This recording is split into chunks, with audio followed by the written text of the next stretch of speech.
اتنا مزہ، اتنا سکون کبھی بھی نہیں آیا ہمیں جتنا فیضان مدینہ میں آ کر آیا. بہت ساری باتیں، بہت ساری باتیں مرشدی عطار نے جو ہے لوگوں کو ایسی سوچ دے دی ہے، ایسی سوچ دے دی ہے الحمدللہ کہ وہ کم از کم اور کچھ نہیں تو نماز کے پابند ہو گئے. ثم الحمدللہ. آپ سن 83 سے ماحول میں کوئی ذمہ داری کبھی رہی آپ کے اوپر؟ جی الحمدللہ. میرے حلقے کے اندر لیاقت آباد میں رہائش تھی میری، وہاں میں اپنے حلقے کا نگران تھا. 1983 سے لے کر ابھی بھی اپنے آپ کو ذمہ داری تصور کر رہے ہیں؟ الحمدللہ. اور جب تک قبر میں نہیں جاؤں گا میں انشاءاللہ تعالی دعوت اسلامی کا اور اپنے مرشد کا احسان مند رہوں گا، کیونکہ مجھے پتہ نہیں تھا نماز کیسے پڑھتے ہیں. بقرعید کے دنوں میں میرا تو ایک واقعہ ہے کہ وہ میری خالہ مرحومہ اللہ غری کی رحمت فرمائے، ہمارے پرانوں کے ان کے مسائل تھے. میں تو بچہ تھا، میرا مسائل کچھ نہیں تھے. تو اب یہ کہ جدی پشتی بازوں کا سلسلے چل رہے ہوتے ہیں. میں کیا ناراض کی تھی مجھے تو یہ بھی پتہ نہیں ہے. تو یوں آپس میں کچھ کھینچم تان تھی ان کی.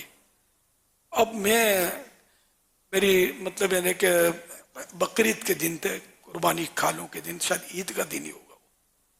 شہید مسجد میں جن دنوں میں ہوتا تھا، شہید مسجد کے پاس اپنا کھالوں کا سینٹر بھی لگتا تھا. دعوت اسلامی شروع ہو چکی تھی. اب کون سا سال تھا یہ مجھے یاد نہیں ہے. تو میری خالہ کا گھر بھی یہیں قریب تھا. تو میں تو اپنی خالہ کے گھر ہمت کر کے اکیلا چلا گیا. ابھی دروازہ تو کھلا، حیرت ہوئی کہ یہ کیسے آ گیا. میرے خالو نے بولا تو ہمارے گھر پہ؟ تو بہت بڑا آدمی بن گیا ہے سنا ہے. خیر میں کہہ دیا، میں نے کہا میں صلح کرنے کے لیے آیا ہوں، میرا جھگڑا کوئی نہیں آپ لوگوں ہے ہی نہیں. مطلب پھر بھی میں خیر اس طرح دیر بیٹھ کر ان کے ساتھ باتیں کر کے چلا گیا. پھر اب میری ماں تو وفات پا گئی تھی. میرے مطلب نے کہ بہن اور بچوں کی امی کا بھی کوئی مسئلہ نہیں تھا، بھی بعد میں آئی تھی. بہرحال تو میں نے ان کو کہ میں گراؤنڈ بنا کے آ گیا ہوں، مسئلہ حل کر جا کے مل لو. تو الحمدللہ میری بہن اور یہ بھی بچوں کی امی کو چلی گئی. اور یوں مطلب ہے تو یہ تھوڑا آدمی کے پاؤں تو بھاری ہوتے ہیں جانے میں، لیکن یہ کہ جو پہل کرتا ہے نا صلح کے لیے، وہ جنت کی طرف جانے میں پہل کرتا ہے. یہ اعلیٰ حضرت نے لکھا ہے. دو دوستوں میں صلح کے تعلق سے تو یوں اگر آپ کے کوئی رشتہ دار اچھا وہ اور کیا کریں گے، آپ کو اتنا خطرہ کہ گولی مار دیں گے پھر تو نہیں جانا. تو ایسا ہوتا تو نہیں ہے ظاہر ہے.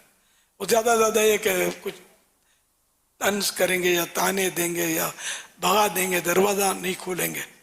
تو پھر یہ کہ کم از کم آپ چھٹے پڑے نا کہ آپ نے کوشش کی. اب یک طرفہ رہ گئی نا بات، آپ آزاد ہو گئے کہ آپ نے کوشش کی. آپ کوشش کریں، سچی مطلب ہے کہ سچے دل سے کوشش کریں. آپ پر ظلم ہوا ہے تو معاف کر دیں، آپ کو کچھ محروم کیا گیا ہے تو آپ عطا کریں. جیسے کہ حدیث پاک میں فرمان مصطفیٰ صلی اللہ علیہ وآلہ وسلم 3 باتیں جس شخص میں ہوں گی اللہ پاک قیامت کے دن اس کا حساب بہت آسان طریقے سے لے گا اور اس کو اپنی رحمت سے جنت میں داخل فرمائے گا. صحابہ اکرام علیہ رضوان نے عرض کی یا رسول اللہ صلی اللہ علیہ وآلہ وسلم وہ کون سی باتیں ہیں؟ ارشاد فرمایا نمبر 1 جو تمہیں محروم کرے تم اسے عطا کرو، اور نمبر 2 جو تم سے قطع تعلق کرے یعنی تعلق توڑے تم اس سے ملاپ کرو، اور نمبر 3 جو تم پر ظلم کرے تم اس کو معاف کرو. امیر سنت آپ سے میری عرض یہ ہے کہ اگر کوئی مسلمان ایسی جگہ پہ پھنس جائے جہاں پہ اس کو نکلنے کا کوئی راستہ نظر نہیں آ رہا ہو، جیسے جنگلات وغیرہ ہوتے ہیں یا کوئی اس طرح کا راستہ ہوتا ہے جہاں پہ گاڑی وغیرہ پھنس جاتی ہے اور راستہ نظر نہیں آ رہا ہوتا، تو اس کے وہاں پہ کیا وظیفہ پڑھنا چاہیے جس سے اس کی مشکلات آسان ہو جائے اور وہ وہاں سے نکل جائے؟ حدیث پاک میں اعینونی یا عباد اللہ، اے اللہ کے بندو میری مدد کرو.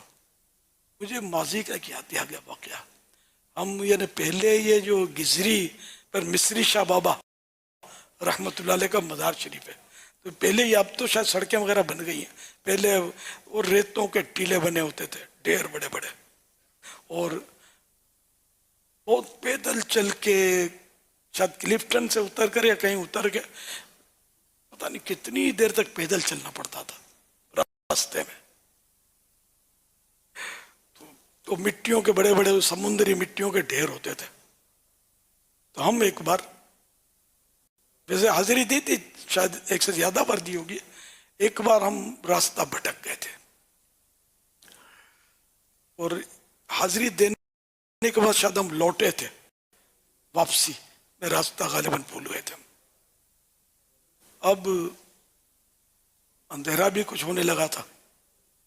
ہم نے تو اذانیں دینی شروع کی اور اعینونی یا عباد اللہ کی صدائیں. پانی نظر آتا تھا کہ پانی بھی وہ نہیں جس پہ پاؤں دھنستا ہے، کہ وہ سمندر اتر دلدل دلدل، اور یہ بہت رسکی معاملہ تھا کہ کہیں دھنس نہ جائے. سوچکا پڑتا نہیں تھا، کریں کیا بھئی. اعینونی یا عباد اللہ، اعینونی یا عباد اللہ. 3-4 دوست ہوں گے شاید، وہیں کیچڑ والی زمین پہ شاید ہم نے مغرب کی نماز بھی پڑھی شاید. اب کریں کیا، کوئی چاروں طرف رستہ سمجھ میں نہیں آتا تھا. چلتے رہے ٹکریں مارتے ہوئے، آخر اعینونی یا عباد اللہ کہتے رہنے کی برکت سے میں سمجھتا ہوں ہم کسی آبادی میں پہنچ گئے. یہاں کچھ سڑک تھی اور پھر پوچھ پاچھ کے بسوں میں بیٹھ کے بس میں بیٹھ کے آ گئے الحمدللہ. تو یہ وظیفہ ہے تو اچھا، اعینونی یا عباد اللہ. یہ حدیث پاک میں بزرگوں کا عمل بھی رہا ہے. بزرگوں نے اپنے واقعات بھی لکھے ہیں کہ اس طرح انہیں راستے ملے ہیں، مددیں ہوئی ہیں. اور یہ ہمارے عقیدے کی بھی ایک بہت بڑی دلیل ہے. اعینونی یا عباد اللہ، اے اللہ کے بندو میری مدد کرو. تم کوئی حرج نہیں ہے، وہ تم بھائی تھوڑا یہ ہاتھ دینا، اٹھوا دینا، بولتے ہیں نا کوئی وزندار چیز ہو، یہ مدد تو ہے. یہ مدد کس کو بولتے ہیں بھائی؟ اب آپ ہاتھ مانگ کے کھڑے رہو، یا اللہ تو اٹھا کے سر پہ رکھ دے، یہ تو کوئی بولے گا نہیں نا. تو بندہ جو بھی مدد کرتا ہے اللہ کی عطا سے کرتا ہے. تو اس میں کوئی مطلب لمبا چوڑا مسئلہ نہیں ہے. خواہ شیطان وسوسے ڈالتا ہے کہ کسی سے مدد مانگنی نہیں چاہیے. تو مدد کے بغیر گزارا ہی نہیں ہے. ایک دوسرے کا ہم تعاون کرتے ہیں نا، اور اپنے اپنے مدرسوں کے لیے سبھی تو غریب طلبہ کی امداد کر کے وہ لکھتے ہیں نا، وہ لگاتے ہیں اشتہار غربا کی امداد کرو. اور یہ وہ لوگ بھی بعض اوقات ان کے بھی ملیں گے آپ کو کہ جو بولتے مدد نہیں، تو ان کو وہ شعور ہی نہیں ہوتا کہ مدد تم خود مانگ رہے.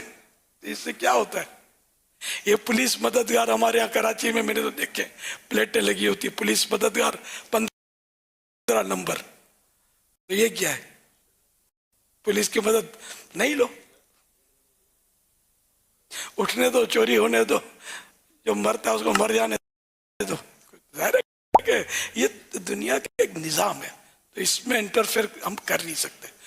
تو یہ کہ زندوں سے بھی، اور جو دنیا سے چلے گئے اہل اللہ، اولیاء اللہ ہے نا، تو وہ بھی زندہ ہیں ہمارے نظروں سے. کہتے ہیں اللہ پاک نے ان کو بھی ایک طرح کی حیات بخشی ہے، تو وہ بھی مدد کر سکتے ہیں. اور اس کے بہت سارے دلائل ہیں. اگر یہ پڑھنے چاہیں تو آپ کرامات شیر خدا رسالہ پڑھ لیں، تو آپ کو پتہ چل جائے گا زندوں کی مدد کا بھی، اور جو دنیا سے وہ پردہ کر جائیں ہیں تو وہ بھی زندہ لیکن دنیا سے پردہ کر گئے، ان کی مدد کی بھی اس میں روایتیں موجود ہیں. آپ انشاءاللہ اگر وسوسہ ہوگا تو مطمئن ہو جائیں گے. وسوسے پالنے نہیں ہے, بیکار مطلب شیطان الجھاتا ہی رہے گا آپ کو. آپ کہیں جائیں گے, ہر ایک کی سنیں گے, الجھیں گے, بحثیں کریں گے تو آپ پھنسیں گے نا. آپ اعلیٰ حضرت رحمت اللہ علیہ کے دامن سے وابستہ رہیں گے, نو پرابلم انشاءاللہ. ان کے پیچھے پیچھے جنت میں چلے جائیں گے انشاءاللہ. انشاءاللہ. صلو علی الحبیب.